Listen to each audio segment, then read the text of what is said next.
There's a verse that Paul writes to Timothy. It's 2 Timothy chapter 3, verse 14, and this is what he says. As for you, writing to Timothy, continue in what you have learned and have firmly believed, knowing from whom you've learned it. And that phrase, knowing from whom you've learned it, has always been a key for me in understanding not just the scriptures, but discipleship and how do we grow and learn in our faith. And so for Timothy, it wasn't just enough for him to know the doctrines that Paul was teaching. Timothy needed to know Paul. And so as I think about ITS, the model is really unique, particularly in our world, I believe, and that is it's robust theological education, training and discipleship on what the Bible teaches, original languages, how to understand the scriptures, but there is an emphasis in knowing those from whom you are learning it. We live in a very pragmatic time, and what that's meant is schools have dialed down their expectations for the MDiv.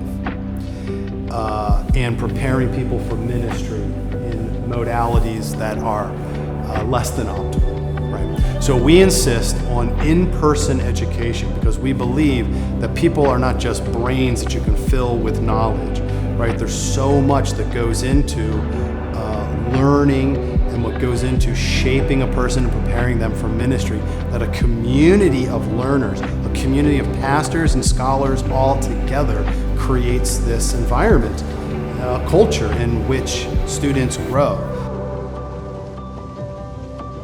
I think the key difference is the intention to collaborate with local churches so that the MDiv program, the number of students that we will take in is limited by the number of church internships that we can secure. There are so many things that take place in ministry that can't be covered academically. It allows them to see, hey, this is what life is going to be like on the other side of the classroom, on the other side of the degree. And because of that, I think it becomes extremely valuable and integral to theological education. So when I went to seminary, I had to leave my home church, go to seminary. In the summers, I'd go back to try to intern, and there was just back and forth. And so I had these kind of two church homes, which was great and gave me good experiences.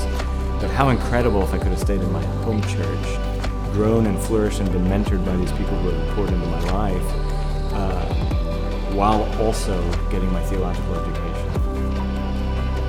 We don't want to pull our students out of their church context. We want them to remain. We want them to bless their local congregations. And that, I think, reflects our desire to not replace the church, but to really serve the church and partner with the church. I can't imagine something more effective and more helpful than several decades of Christ-centered, gospel-rich, biblically faithful education in a city. That rising tide of church leaders and pastors lift, as it says, a rising tide lifts all boats, and it just makes the theological acumen, the pastoral acumen, the passion for Christ greater and greater in our city.